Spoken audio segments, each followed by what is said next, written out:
Well, we've had that bit of rain that we've been waiting for, and it was pretty torrential, so the ground got a really good watering, which was fantastic.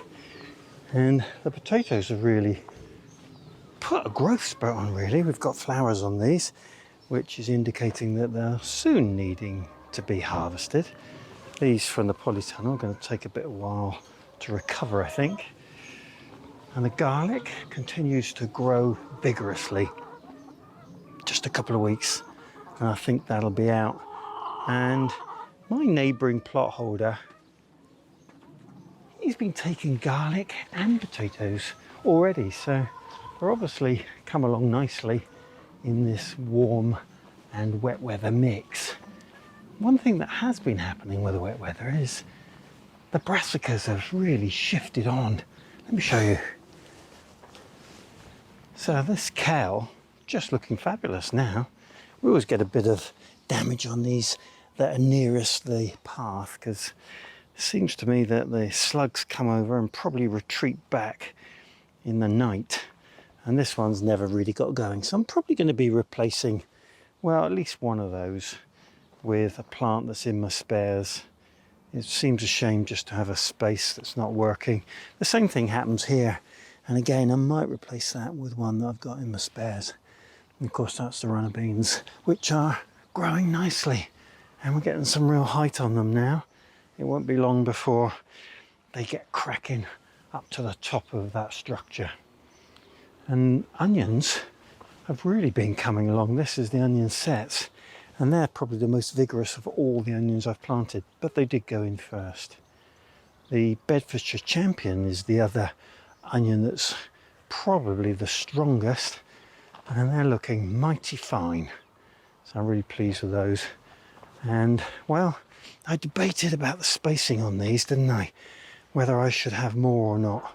I'm glad I reduced the volume, because, well, these fielder kraut, as I was warned by one of the viewers, get pretty large. So they're all looking well. Looking a bit of a mess over here, and I'm going to be doing a bit of sowing later. But I did want to show you the Ranunculus, which is looking absolutely fabulous, and I've got a few more buds on there. And my sunflowers, they're looking very sturdy, which is good. And the same goes for this dahlia, which was transplanted this year, so it's good to see that coming on well. Well, one of the things I'm going to do this afternoon is a little bit of surface hoeing. So I've gone past the point where I'm really weeding in earnest, and it's now just about working my way through and picking up any freshly emerging weeds like these. And I've got a new tool for that, which I've had a while. I've only used it once, but I'm going to give it another go today, see how I get on. And that's this oscillating hoe. So the idea is that it swings forward and swings back, and as it does so, it just cuts the weed, and that seems to work nicely. So I'm going to work my way around this bed very, very quickly, and probably the others too, and just get them cleaned up.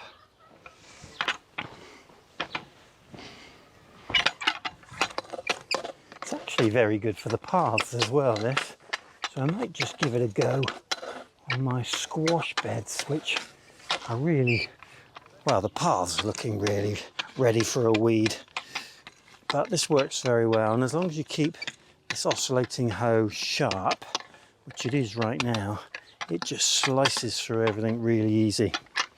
Well, I took my first crops out of the beds this week. We had some turnips, some of the Milan white turnips, for our lunch. Just roasted them, and they were fabulous. So I'm going to sow some more of those today, because if you sow too many and you can't eat them quickly enough, then they do get a bit woody. So it's best to eat them when they're sort of golf ball size, and then they work out perfectly. It really doesn't take very long with this.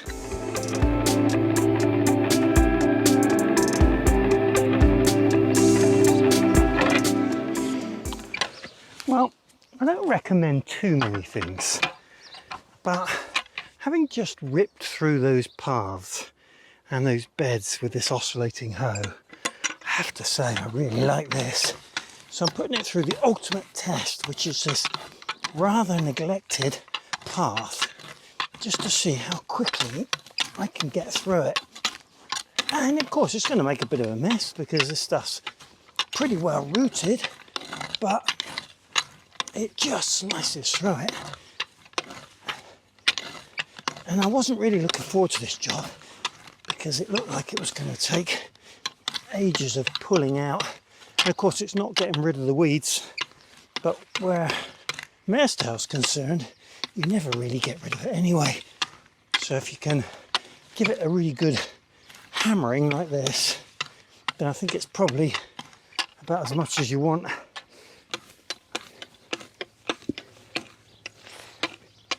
And I will have to go to the edges, I think, because this doesn't really get to the edges, being a sort of D shape. But hey, that worked well.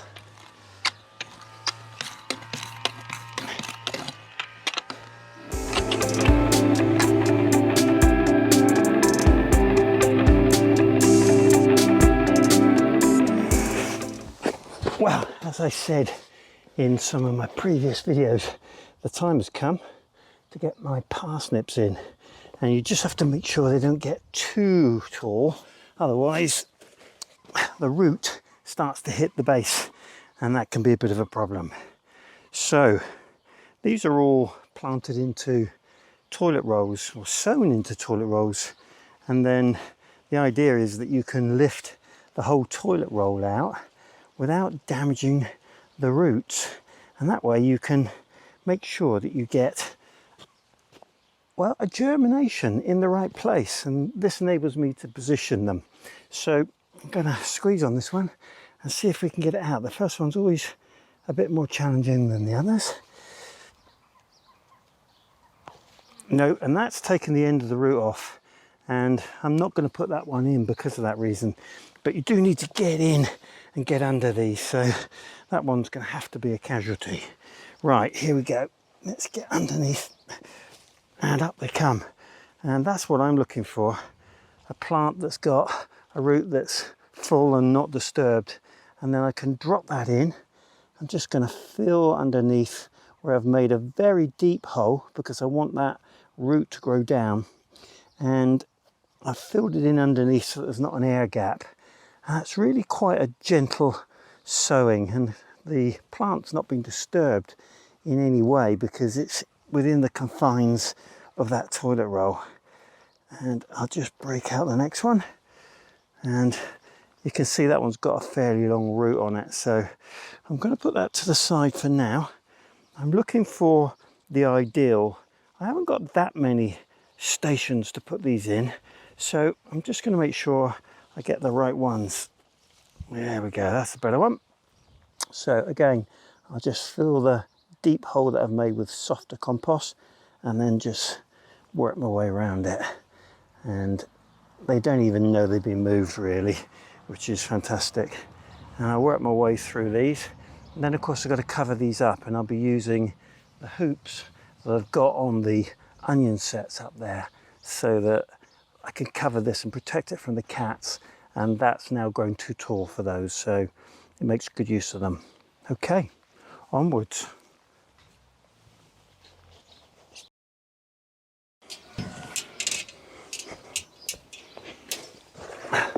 Well, they went in fine, and there's, well, plenty left over, which I'll keep going just in case any of those don't really take. Put those over there, and I'll get some hoops around these. Now, whenever I show these hoops on the channel, people ask me where they came from, and unfortunately they were bought as a roll of mild steel, fencing steel really, and you used to be able to get it on Amazon a long time ago, and then I cut it and shaped it. Of course it was in a coil, so it was already sprung in this sort of shape, but opened it out and squared the ends off, and I cut it into the appropriate lengths, and that's about 2 meters, and they work perfectly. But you can't get them on Amazon anymore, so if you can get this, I think it's 10mm galvanized sprung mild steel, then Good times. So we'll put 3 of these around. And as I say, this will just protect from the cats. And I know when I first made these hoops, I was a bit disappointed that I didn't have enough for all my beds. But actually, of course you don't use them when you make the structure for the runner beans. And there are other areas that don't use them during certain parts of the season. So it works out quite well. I've just got to make sure that when the net comes down, it doesn't damage this end parsnip. So I'll move it over a little bit more. And then get a net on top of it. I'll give those a good water and they should be good to go.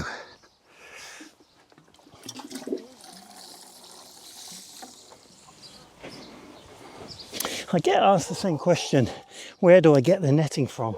And it's a company called Gardening Naturally, I think, or Naturally Gardening.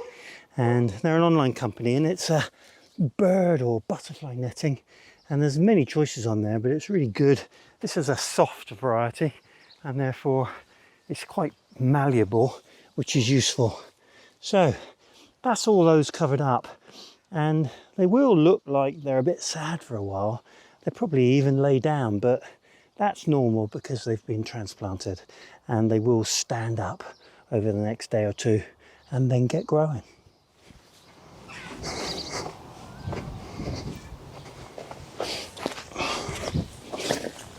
So as I said, I'm going to get this kale out. These kale are called Toscana, and that one didn't really get a good start, but this is why you keep a few spares of things. And this is exactly the same variety, and I'm just going to give him a nice deep hole because you can with this little plant, Brassicas and kale, and I just get him in nice and firm and hopefully he'll get away and won't get tackled by the slugs and snails. Exactly the same for this runner bean, except I'm not going to take him out because he might get going, you never know. But I am going to get another one in right next to him so that I get a good plant right on the end. And I'm hoping that because this one's that much more advanced and a bit taller, that it will survive without getting eaten by the slugs and the snails that seem to come across from the grass. Right, there we go. I noticed the other day when I was walking away from the celeriac that I planted that I'd actually forgotten to put one in the corner, and it's because this broad bean was draping over it.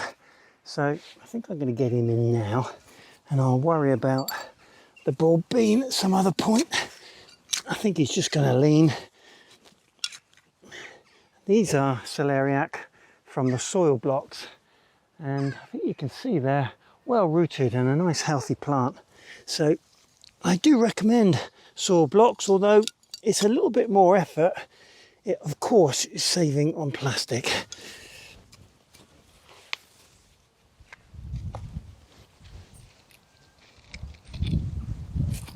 There we go. Well, this is my last bed to get planted up, and these are my swedes. So I'd be interested to know when you plant your swedes. I always take the view that, well, they're sort of deep winter crop, and therefore I'm never in any hurry to get them sorted out. But actually, I have come a bit of cropper because I don't think I've sown quite enough, or at least the ones that I did sow didn't germinate that well. So I'm going to get these in rows of 3s, and it's not going to go very far. So one of the seeds that I am going to sow again is swede for that very reason. And I'll do it with some turnips, which obviously help if you get a bit of succession. So let's get these in, and the plants are quite nice. They're fairly firm and green, which is good. I haven't long been sown in reality because I leave the sowing quite late, and there's another 1, 2, 3 in there, so I'm going to get a row of 6, and that's it. So 6 Swedes so far. Let's hope that some more germinate, and perhaps I should have sown some a bit earlier, or maybe a greater quantity.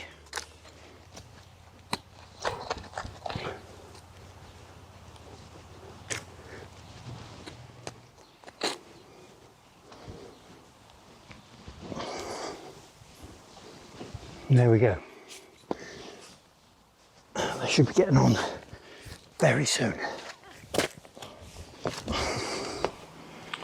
So some time ago I potted these up, not that long ago actually, and this is the tomato called House, and you can see that it's got fruit on it, and it's going to be covered in very small cherry tomatoes.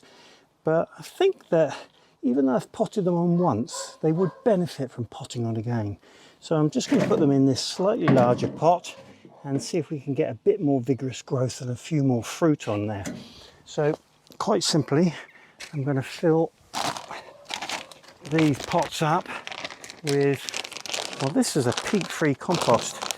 And I was very interested to see today that I could get peat-free compost from Lidl's in 20-litre bags for just 99 pence. And that's probably the cheapest peat-free compost I've seen for a long time. And I'd very much like to be completely peat-free, but the cost of it at the moment is a bit prohibitive. So perhaps this is a sign that it's coming down, which would be a really good thing.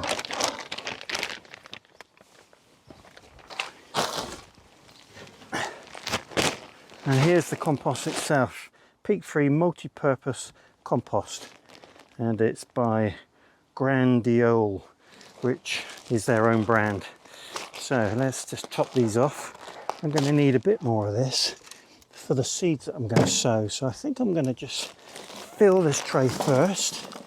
And this is the fantastic trays from Container Wise that are hard plastic and very durable, and I really recommend them.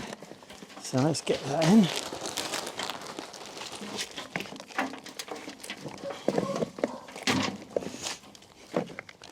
Right, let's make sure I've got compost for the seeds, and then I can carry on and fill these up.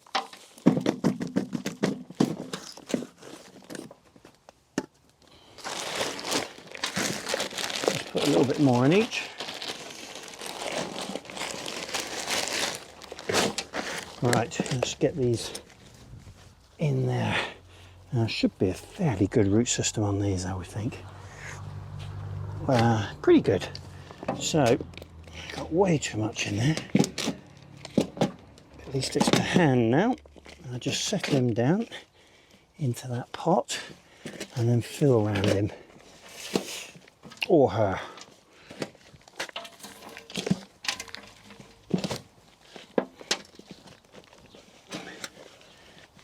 Get it nicely firmed in. And I just think this will give them a little bit extra height and width to grow into, and should result into an even more vigorous bush.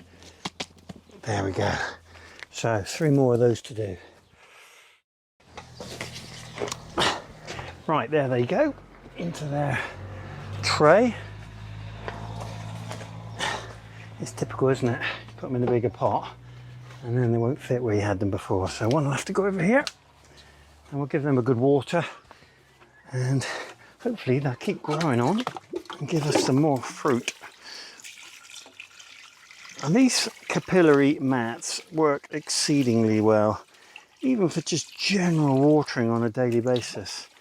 They just keep everything much more moist for longer, which is perfect.